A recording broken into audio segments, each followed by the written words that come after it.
Thanks very much for staying with us. Today is Labor Day, and the crowds would have gathered in Faizabad by now. Lots of announcements would have been made. We have on set with us, luckily today, Nirad Tewarie. Nirad is the CEO of AMCHAM, the American Chamber of Commerce. And Nirad, we're glad to have you to talk a little bit more about Labor Day and that how does technology impact on the labor force.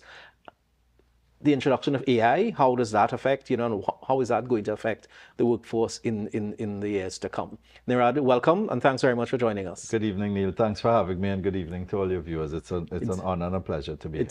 It's good to have you. Nirad, very often we talk about AI and the influence of technology on the workplace as an either-or situation, that it's either, people get laid off or people retain their employment. How do you see it? And if it's not either-or, then what? What is it that we can look forward to? So I'm glad you framed it that way. So if you look at we are supposedly in the fourth industrial revolution, right? And the fourth industrial revolution is characterized by the speed of change and the speed of technological advancement. So when we went, to the plow and that kind of thing, people thought, oh my gosh, we're going to lose jobs. Then we went to the steam engines, people thought, oh my God, there's going to be no jobs for workers. And then the automobiles and the printing press and so on. And all along, there was a fear that there are no jobs. So the challenge we have today, well, there are multiple challenges. The first is because of the speed of change, and we're on the cusp not only of AI, we're on the cusp of quantum computing, which will revolutionize, make AI look like dial-up internet, right? I mean, so imagine systems where you can't, they crack your password no matter what they are in like 15, 30 seconds, right? And that, that's one of the fears of it, but there's so many positive applications potentially. So the challenges that we have, the main challenge is I think we have to start with basics. So AI, quantum computing, the internet, all of these things are tools. Just like fire is a tool. Fire is neither good nor bad, but it could burn down a house or it could help us cook. Yeah. So how do we as a society want to organize ourselves? Do we want to organize ourselves in such a way that we are able to take care of the most vulnerable, and that we set a minimum benchmark of what most vulnerable means, and therefore we are not comfortable saying a certain percentage, whether that's 5% or 30%, live in absolute poverty. And if we say things like that, then we set those goals, then we design the systems and use the tools to make those systems achieve the objectives that we want. But sometimes I find we overcomplicate things.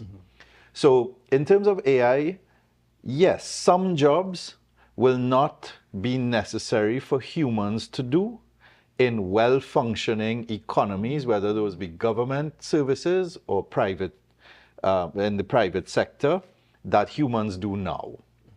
But if we design our societies properly, we're going to create other meaningful work. And that's the thing. And when you talk about labor and Labor Day, the goal of the tripartite discussions is not for work.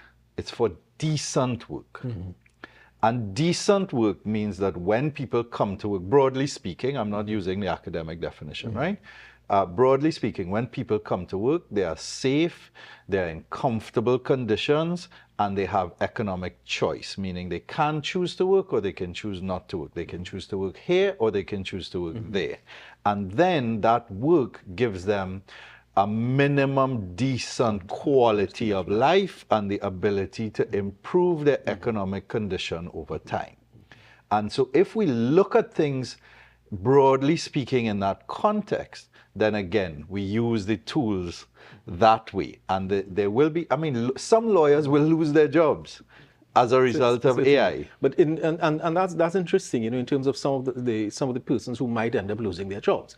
Do you think that in this area of the advancement of AI, and as you described earlier, quantum computing, that there is still going to be a role and a place for the trade union sector?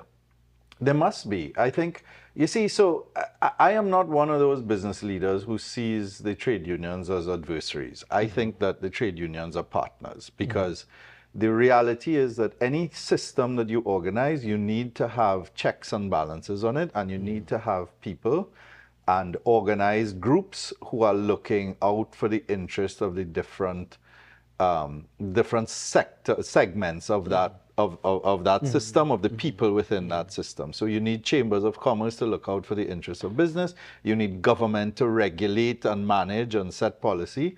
And you need the trade unions to ensure that between government and business, the people who are doing the work and are supposed to benefit from this economic structure are able to benefit.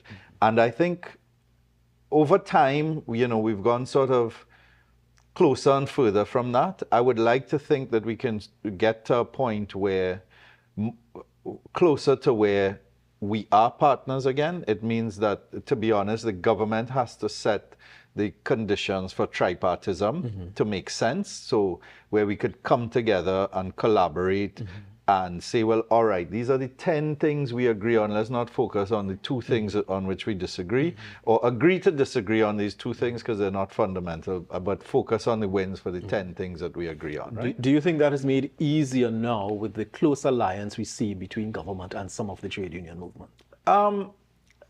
I don't know. It's too early to tell. For example, we are engaged with the Ministry of Labor right now on the amendments to the Retrenchments and Severance Benefit Act. We agree on the principles, right? That is that workers shouldn't just be discarded and so on. But we also have to do that in such a way that it doesn't seem to business that this is a place where they shouldn't invest, because the risks, if the business doesn't work out, get too high. And so far the minister and the ministry are receptive and willing to listen to what we have to say and try and work collaboratively. So if that continues, then yes. If it doesn't, then no. But as I say, it's too early to tell.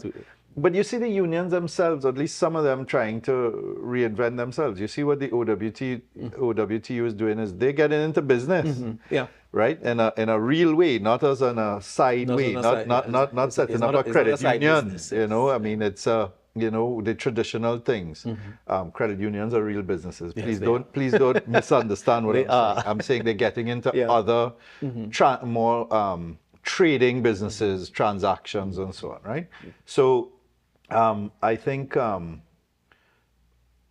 the unions themselves realize that the world is changing, and there are some pivots that they have to make. Which is a good thing. Nirad, we want to thank you so very much for joining us. There's a lot more that we could talk about. The whole issue of quantum computing that you introduced, and AI, and how technology and how do we balance technology in the workplace? How do we balance technology and the worker? The Pope has recently issued a statement saying, you can't sacrifice one for the next. Agreed, 100%. So we thank you so very much, for being with us, and we hope to continue the discussion at some point. And I have to plug techislands.net. AMCHAM is having a tech conference where we're addressing this and other issues, right? So please check it out and attend if you can.